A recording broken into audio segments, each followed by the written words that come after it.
Okay, y'all, so this video is long overdue.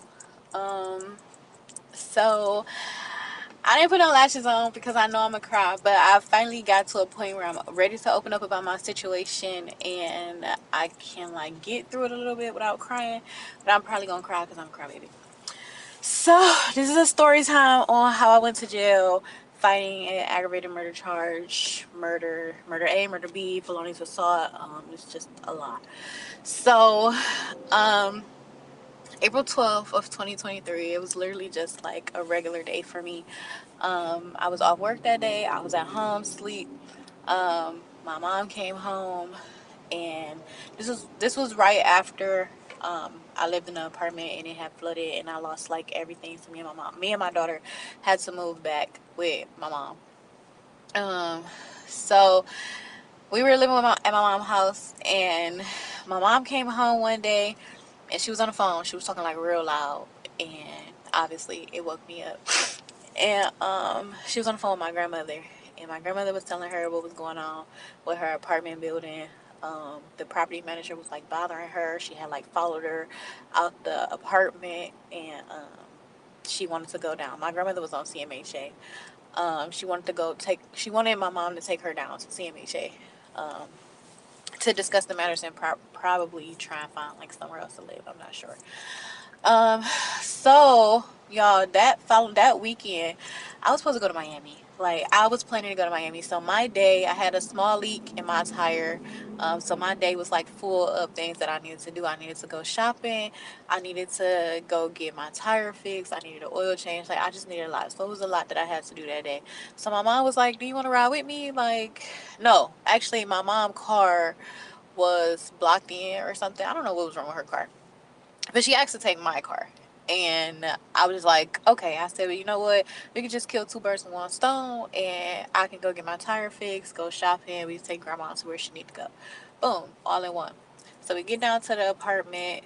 Um, Mind y'all, before I pulled out the driveway, my stomach was like in shambles. Like my stomach was hurting so bad. Like I just got this weird feeling in my stomach.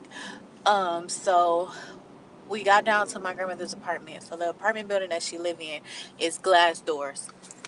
It's two sets, the double doors. And they both glass doors. So my grandmother, when we pulled up, my grandmother was standing outside walking her dog, and it was a lady standing in the door, and I could see her because the doors are glass doors. And then she saw my grandmother come to my car and start talking to us, and then she went inside the leasing office. I know where she went because I've been inside this building multiple times, so I know where the leasing office is at. Um, you could see her walk inside the leasing office when she saw my grandmother come up to my car. So my grandmother was telling my mom some stuff, y'all. My head was in my phone. I really wasn't paying attention because I'm trying to do some online shopping as well as get to the store. So I'm thinking my grandmother finna get in the car. So in the midst of all that, my mother ended up getting out the car. So my mom got out the car. Me being me, I'm not gonna let my mother go by herself. I don't know what the fuck going on, so I'm not gonna let her go by herself. So I got out the car and I went in with my mother. Mind y'all, I had my handicapped brother and my daughter was in the car. So my grandmother had stayed outside at the car with the kids. Um, so we went inside. Mind y'all, I am a licensed CCW holder, so I take my weapon everywhere I go. I'm a young single mother of a daughter with a daughter.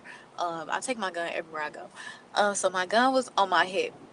I had my phone in my hand. So we literally just walked in there like two regular people. We walked inside. We went inside the leasing office. The property manager and then the lady that was standing at the door was standing up against the wall behind the desk behind the property manager.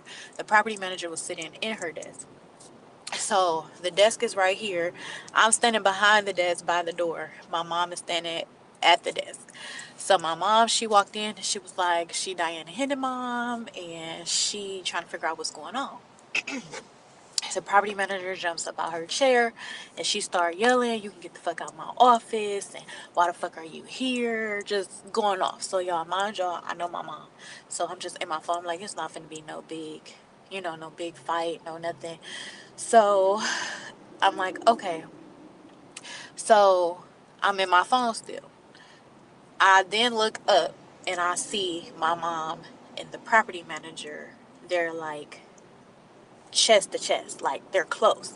So in my head, I'm like, oh shit, okay, this is getting serious. So I put my phone down. Like it was the instant reaction because my phone was in my hand. I put my phone down and I set it down on the desk, like right by the door where I was standing at. And then I went around the desk. I went to get my mom. I jumped in the middle of them. Mind y'all, the lady that was standing at the door that was watching us is still standing up against the wall. So, I get in between them and I'm trying to push my mom back, like push her back so we can just go out. So in the midst of me pushing her back, I remember my fucking phone. So I had to turn around and get my phone, but as I'm trying to push my mom back, it was a man in the office. It was two men in the office, actually. He jumps in front of me and he's like bagging my mom out the office. So I turned to get my phone. So when I turned to get my phone, the lady that was standing up against the wall jumps in my face. So I tried to like go around her to get my phone and she pushed me. So me being me, I'm not gonna disrespect no elders. I was just like, why you push me? And she pushed me again when I tried to step around her again to grab my phone. Literally all I had to do, and I said it. I said, I'm trying to get my phone. Just trying to get my phone. Literally all I had to do was just literally go around her step, grab my phone, and I could be out. She pushed me again, and then she had this hand in her pocket. This hand, she pushed me. Then took this hand out. All I know is I'm being punched, or at least I thought I was being punched. I wasn't being punched. I was actually being stabbed. So my reaction is to fight back. Mind you, I didn't know I was being stabbed. I'm thinking I'm being punched. So my reaction is to fight back. So I'm trying to fight. I'm hitting. I'm hitting. I'm thinking we both throwing punches. And in reality, no, I'm not. So I just started screaming because, like, I just saw blood. Now, if anybody that know, me and blood don't get along. Like, any sight of blood, I freak out. Um, so it's just so much blood. It's so much blood. It's blood everywhere. And I just started screaming because now my face hurt. Like, my face is burning. It's tingling. And I'm like, what the fuck? Like, what is going on? I still don't know that I was stabbed at this point. Um, so I'm screaming. My head is down because I'm trying to hold my face. My head is down. And she got my hair. Mind you, I had a side part in my head. And she had my hair. She ripped all my hair out on this side, y'all. I'm not going to lie. She ripped all my hair out on this side. And then my mom came back in. Like, my mom was, like, pushing through the door. Mind y'all, the man that was standing there. One man, he was standing there. He was not doing nothing. He was just standing there watching. The property manager, she just yelling, talking, telling the girl, get that bitch, all kind of shit. And then the man was standing at the door trying to block my mom from coming back in. So my mom finally like bum rushed to him, and my mom, I don't know what happened. It's going on over my head. All I hear is feeling some pulling and tugging on my head, and she stabbed my mom going up her head because she was trying to stab me in the top of my head. She stabbed my mom in her hand. So I'm like yanking, trying to get her to let go of my hair, and I fell back. When I fell back, she's still trying to like push through everybody to get to me with the knife in her hand. So at this point, this is where I see the knife. She's still trying to get to me with the knife in her hand. So instant reaction, Zabria, your license. Get your weapon. Defend yourself. I grabbed my gun and I let off a shot. Mind y'all, I've never been in a situation like this before where I've had to use my weapon. Or I don't be in situations like this where I have to use my weapon. Like, it's literally just for safety and security. Um, so I grabbed my weapon and I let off a shot. When I let off that shot, my mom ran to me and she pushed me out the door. So I honestly don't know where that shot went, what happened. She just pushed me out the door, and um, I'm leaking blood. Blood is everywhere. Like, I'm leaking blood, really, really, really, really bad. And we run into the car. My car was parked out in the front, and my grandma was out there. Excuse me, y'all. I'm sorry, but my grandma was out there with the kids. I get in the car. My daughter is like, she's sitting on the seat right here, and she's staring at me, and she like, "Mommy, blood." And um, I'm just like, "Get in your seat, babe. Get in your seat." And my mom ran around to the driver's seat. She got in the car, and she just took off and went straight to the hospital. Like, we went straight to the hospital, and I'm just bleeding. My face is throbbing. It's burning. My mom hand bleeding. She didn't. So we get to the hospital, and as soon as my mom pull up to emergency, I run inside the hospital. The whole ride there, my mom, she flying through red lights, she flying through traffic. Like, I don't even know how we got there so fast, to be honest with y'all. But we get to the hospital, and I run in there, and I fall to the ground, and I'm just holding my face because it's burning now. Like, everything is burning, it's throbbing, like it hurts so bad. Like, I want to scream to the top of my lungs. So I get inside the hospital. So of course, immediately the nurses, they come rushing over to me, and um it was a nurse who had grabbed my face, and he like just grabbed my face. He was like, she needs surgery, she needs surgery ASAP, she needs surgery. So mind y'all, I don't know what my face looked like, because I was trying to hold my face the whole time in the car, because my daughter in the back seat, she already panicking, and I'm really not trying to scare her. So I'm trying to hold my face the whole time. So when he like, she needs surgery, so I never got to see my face. um they took me back out to the lobby. Once I got to the lobby, they put me in a wheelchair. I'm sitting in a wheelchair. Mind y'all, my mom, my daughter, and my little brother, they still out in the car. So they took me, a nurse came out and got me from the lobby, and then she took me to the back, and she put me in this room. So it's like a little waiting area. I don't know if everybody been inside the University Hospital main campus, but off of the lobby area, they got like a little sitting room or whatever. So they put me in this room. So I'm sitting there thinking I'm waiting for a doctor or somebody to come get me, or they just trying to get me out the area, because I'm out there like literally panicking, because my face, like, it hurts, like I need help. Um, so come to find out, they put me in this room, they locked the doors. So I'm trying to open the door because I'm trying to go to the bathroom, get a paper towel, get something to clean myself up, and I can't get out. So I'm pulling on the door, I'm knocking on the door, I'm like, somebody help me, help, help, I need help. So a security officer opened the door. This is one of university security. He opened the door, and he was like, what's going on? And I said, I need help. I'm like, why am I locked in this room? And next thing I know, the other door to the lobby opens, and they're putting my mom, my daughter, and my brother, they're putting us in a room. They put them in a room with me. So it was a police officer, a Cleveland police officer, standing at the other door, and then it was university security standing at that door talking to me. So he closed that door, and then the police officer is standing there. So I was like, why are we locked in here? Mind y'all, again, I did not know nobody got shot. I didn't know nobody was hurt outside of me. So he like, are you Zabria Hendon? I'm like, yes. She stabbed my left hand, so she stabbed this hand, so this hand is bleeding. He told me to sit in a wheelchair, and he handcuffed my right arm to a wheelchair. So he handcuffed me to the chair. I'm sitting there. They gave me a paper towel for my stab wounds. So I'm holding the paper towel to the wound. So the paper towel, it done got soaked with blood. So now it's stuck to my face, and it's peeling. Like, my lip, this was ripped open. This bottom part was cut from all the way inside here down. Like, that split open. My cheek was split open. My hand split open. Um, but they gave me that paper towel, and it just dried up with blood on it. So then finally, no, actually, the my mom kept trying to call my dad, and the police officer that was standing there, he kept taking her phone from her. Mind you, nobody ever read us our rights. Like, we still didn't know what was going on. We just knew that we was locked in this room, and they asked who I was. So in my head, I'm like, okay, well, I did just shoot my gun. Again, I've never been in a situation like this. So in my head, I'm like, okay, well, I did just shoot my gun. So maybe that's what it is. I didn't know nobody got hit with the bullet. I don't know nothing. Like, nothing. So they still never told me nothing. My mom was trying to call my dad. The police officer kept taking my mom's phone out her hand.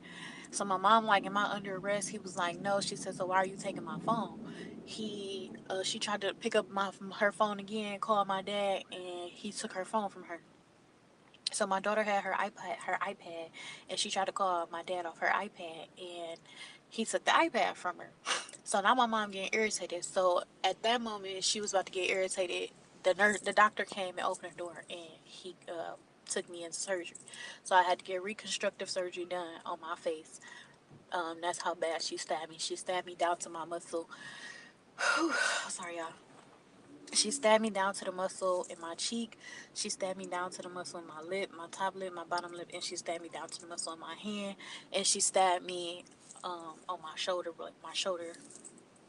Um, so they stitched up my hand first, um, and then I had about maybe 10 to 15 stitches in my hand, and then they stitched up um, my lip. They did my lip first, my top lip, then they did the bottom lip. Um, but it was reconstructive surgery. But honestly, the doctor that was doing it, she took her time. She was talking me through it. Um, Again, I was just so confused. So my daughter was with me. She was in the room with me. Um, the police that came in there, they kept asking her like, did she want to go? Did she want to go to the lobby? Um, my daughter, she was like, no, like she didn't want to leave. So then she ended up having to use the bathroom. So I don't know where my mom was at. I didn't know where nobody was at. And the police officer took my daughter out the room. After they took her out the room, I didn't see her ever again. I never saw my daughter after that. So I'm going crazy, like I'm panicking because I'm like, where's my daughter at? So after surgery, I was in surgery for about 5, 6 hours. After surgery, um, the detectives came in, the lady came in and do my handprints, take my clothes, check for gunpowder and stuff like that. And then next thing I know, they put me in the back of a police car and they took me down to the county and I was in jail. And from jail, I was in jail from April of April 12th of 2023 to January 23rd, I believe is when I got out of 2024. I was in jail for 10 months. 9.5 months, 10 months. Um, Fighting an aggravated murder charge. And I'll show y'all my indictment papers. So I think I still got them. I might have thrown them away because I didn't want to see it no more. But I'll show y'all my indictment papers. Um, but yeah, so I'm just sharing my story. I'm sure I'm gonna get a lot of questions. I'm ready to answer them. Like I said, I'm at a place now where I feel like I can't answer questions. I can't open up about my situation. I can't talk about this. I'm ready for the interviews. I'm ready for the questions. Again, I'm like I said, I'm at a place where I can talk about it without crying. I might cry a little bit. I'm probably gonna cry when I get off of here, just because like it's still a situation that happened that shouldn't have happened. Like I went to jail for fighting for my life. Like I knew nothing about it, and a lot of stuff came out in trial. So that's another video I'm gonna give y'all. Um, Everything when I fought my case. I took it to trial. My attorneys kept telling me, you got a self-defense case. It's a strong self-defense case. We taking it to trial. We not taking no plea deal. I never was even offered a plea deal. The judge that I had, he didn't want to lower my bond. It was just straight, you're going to prison. I'm gonna show y'all what they did to my car. Mind y'all, I had a brand new car. I had just got that car in January of 2023. I'm gonna show y'all the pictures of what they did to my car while I was in jail. It was just so bad. And I'm just here to spread awareness to self-defense because for a long time I fought myself like I'm not no killer. I don't go around hurting people. But I had to. Everybody keeps saying like, Zara, you had to do what you had to do. It was either your life or hers, and it's just like that's not me. So it hurts. It hurts that somebody lost their life.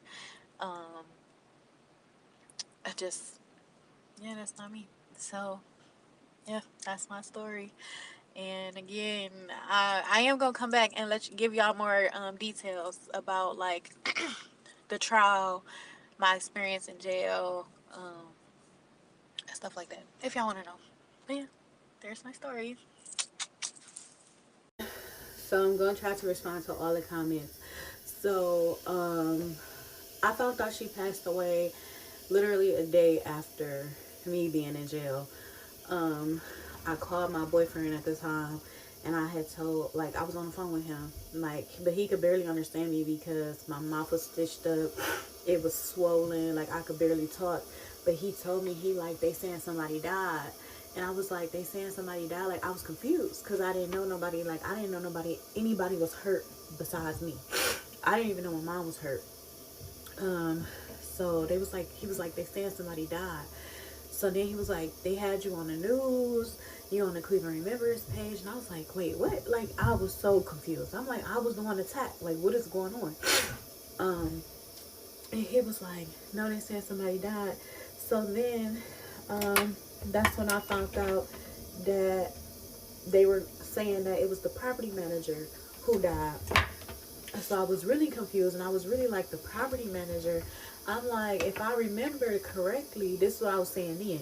I was like, if I remember correctly, the property manager was standing back by the which I know bullets have no name, but I'm like, the property manager was standing back behind the desk up against the wall when the lady was coming after me. Like, I ended up falling into the lobby area out the door, trying to yank away from her. So I'm like, she was standing by, and the property manager was in the back yelling, telling her, like, kill that bitch. Like, and it's on video that she's yelling. Sorry, y'all. It's on video that she's yelling, saying, kill that bitch. So I was just confused. So I ended up finding out that it wasn't the property manager that died. It was the lady that stabbed me. Mind y'all, the lady that stabbed me, I don't know who she is. Never seen her before. Never ran past her before. Nothing. I don't know who she is. But I ended up finding out that it wasn't the property manager that was shot. It was the lady that stabbed me, because when I had got my indictment papers that same day, it said everybody, and it would label the property manager with her name, and then it labeled the lady who stabbed me with her name. So that's how I found out. But by that time, they let the news run with it was the property manager. They let the media run with it was the property manager. And then I believe the property manager did an interview with the news, and she let them run with it was the property manager. So my name was tarnished, as if I just walked into this building and I just came in guns blazing and I killed a property manager. So that's when I found out she passed away. Okay, y'all. Not to mention, I don't think I ever said it wasn't just me that went to jail. They took my grandmother to jail. They took my mother to jail. It was no reason for them to take my grandmother to jail. My grandmother was outside at the car with the kids, so she never even went inside. And then they took my mom to jail, and I don't know why they took my mom to jail. They took her to jail, and I didn't even know that she was in jail or got took to jail, because remember, they separated me from everybody at the hospital. So when I got booked into jail and they took me upstairs, I saw my mom sitting in a holding cell, and my grandmother, and I was just confused. I'm like, well, why the fuck? But mind y'all, after I got out the hospital, before they took me to jail, straight out of surgery, I literally still had on a hospital gown and some socks. I didn't even have on no shoes. Straight out of surgery, the police put me in the back of the car and they took me to the homicide unit, and the detectives interviewed me straight out of surgery, doped up on meds. And mind y'all, I've never been in a situation like this before, so I knew nothing about this until now. That they were supposed to interview me while I'm under medication and stuff like that. And they knew, because I mean, I'm stabbed up, I'm stitched up, I'm fresh out of surgery. They even told them that I was coming out of surgery, and my mouth was stitched up. I could barely talk in my mouth. So as I'm trying to talk and tell them, like, technically I'm the victim, so I'm not thinking, again, I've never been through none of this before, so I'm not thinking like, Zabir, you shouldn't be saying nothing to nobody. I'm thinking I'm talking to them for them to help me. No, in reality, the detective said in trial, and I'm gonna give y'all another story time on the trial.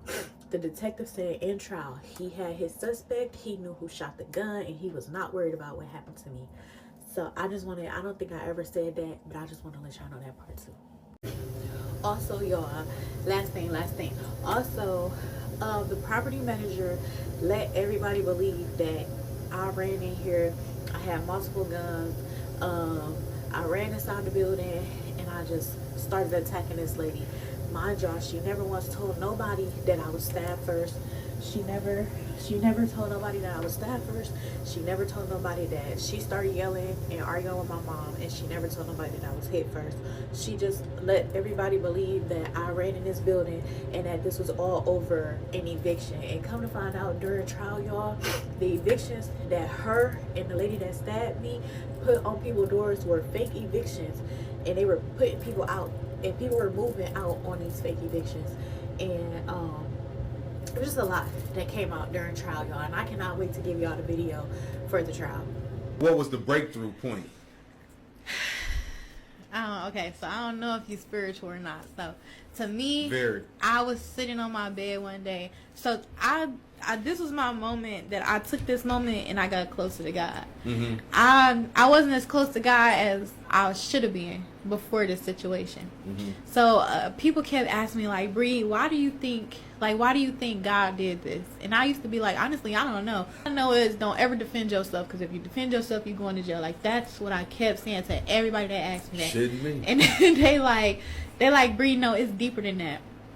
So it was like, as time went on, I was just like, I feel like my purpose was to get closer to him. Like, he had to isolate me from everything that I was doing on the outside, and he had to sit me down so I can get closer to him. Because now I'm reading my Bible every night. Yeah. I'm praying. I'm talking to him. You get some knowledge, some wisdom up under your belt. It was so much. It was like I would do my circles in the pod, and I'm sitting there, I'm praying. I'm like, thank you, God. Thank you, Lord. Like, even though I don't know what's going to happen next, thank you. Like, I know, we walk in your footsteps. Thank you. Like, but I was not where I should have been with God. Right. So I would say, like, I'd be like, I'm going to church, and I'd never get up and go to church. When there, they taught me these little card games. And you can play the card games, and it'll flip the card.